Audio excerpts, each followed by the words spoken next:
Over the years, Pontiac made numerous amazing vehicles. And at least for my mind, the mid-60s Pontiacs are really the pinnacle of the brand.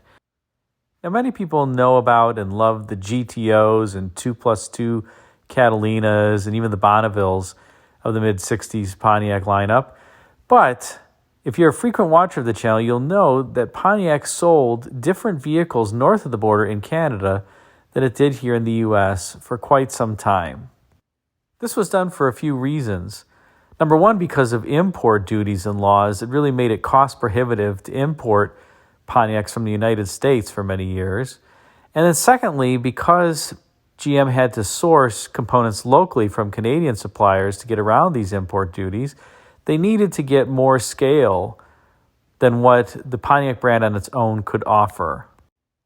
Thus, the Canadian Pontiacs were born, and I like to refer to them as the narrow-track Pontiacs during this time period because in the U.S., that was Pontiac's slogan, the wide-track Pontiac. But in Canada, Pontiacs were riding atop Chevrolet chassis, so they did not have the wide track. And they often look humorously overbodied in the case of the relationship between the body and the wheels and tires, as is the case on my 1959 Parisienne. However, from a classic vehicle standpoint, these Canadian Pontiacs really are a super rare and unique sight. And I must admit that while I love the U.S. Pontiacs and think so many of them are excellent vehicles, the one vehicle that makes me absolutely drool, that I doubt I will ever be able to find, is a Pontiac from Canada specifically. And that's a 1965 Pontiac Parisienne. Now, I'm not talking about any ordinary Parisienne, but one with the top optional engine available in 1965. And before you go saying, oh, that must be the 421 cubic inch high output 3.2 barrel V8 making 376 horsepower, that was true in the United States. But in Canada, it was a totally different engine. It was the Chevrolet 409 cubic inch V8 making 400 horsepower underhood. Yes, a Chevrolet 409 was the top dog engine in the 1965 Pontiac Parisienne that was offered for sale in Canada. Now, if you got a full-size Pontiac in the U.S., the smallest V8 that you could get was a 389 cubic inch two-barrel engine making 256 horsepower, and that came standard in the Catalinas and Star Chiefs with the manual transmission. If you got a Bonneville, the standard engine was a 325 horsepower premium fuel 389 four-barrel V8. And optional engines were myriad. You could get everything from a 338 horsepower tri-power 389 V8 to a 338 horsepower 421 four-barrel V8, a 356 horsepower 421 tri-power V8, and the top dog 376 horsepower 421 high-output engine. In Canada, the powertrain lineup was dramatically different, however, with the standard engine in the full-size Pontiacs being a 140 horsepower, 230 cubic inch, six-cylinder engine.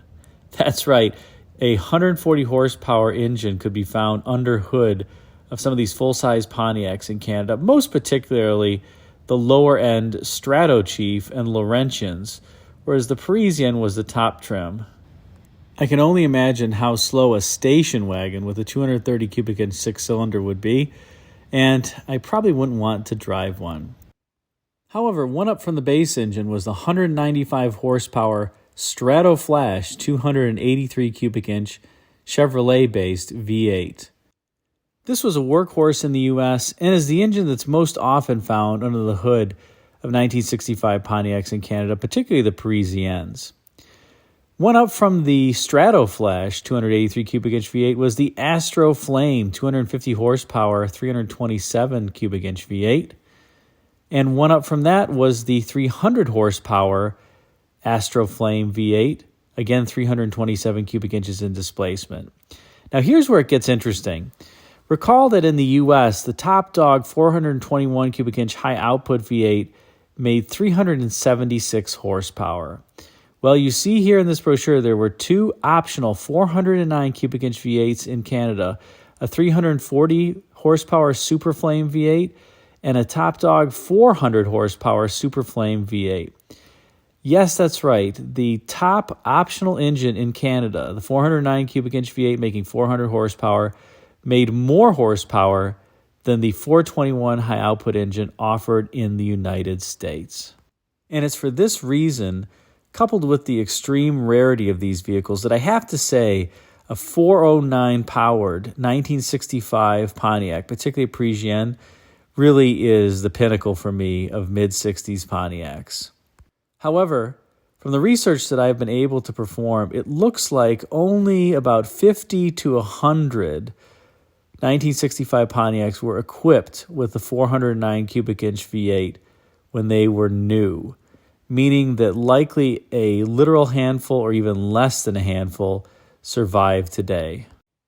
And while the 409 cubic inch V8 underhood would certainly make owning a big block Canadian Pontiac ultra cool, it's also a number of the other quirks associated with these vehicles that I just find makes them charming. For instance, while in the US the full-size Pontiacs had butterfly articulating wipers, this was not done in Canada. They had the conventional wiper setup with the usual wiping pattern and non-butterfly wipers. And while in the US on the top trim Bonneville you could find real wood on the instrument panel, in Canada the top trim Parisienne had wood nowhere to be found. The steering wheels were also different in Canada from the US, as were obviously the shift quadrants, because these cars often employed power glide transmissions. You couldn't get Turbohydromatic 400 in Canada behind any of the engines. And even the brake pedals were different. They were the Chevrolet brake pedals from the US that were used on the interior. I did previously note that Pontiacs in Canada rode atop Chevrolet chassis.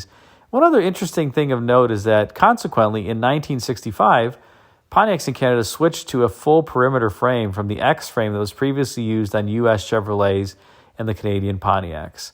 And this is an important development in Canadian Pontiac history because, interestingly, for a number of years in the early 1960s and before the switch to this perimeter frame, the fact that Pontiac in Canada used the Pontiac body but the Chevrolet X-frame caused a number of the bodies to crack in the rear because they were unnaturally stressed compared to what the stresses were on the US-based cars. So something to look out for if you're thinking of buying a early 60s Pontiac Parisienne.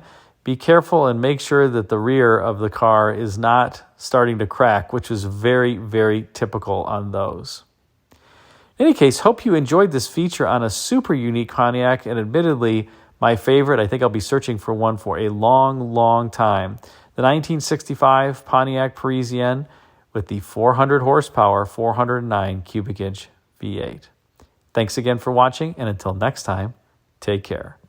Thanks again for watching. Until next time, be sure to check out the video thumbnails at bottom left and right for some suggestions for you. And if you're not yet subscribed, be sure to hit the circular icon of the 67 Buick Riviera at top left. Thanks again for watching.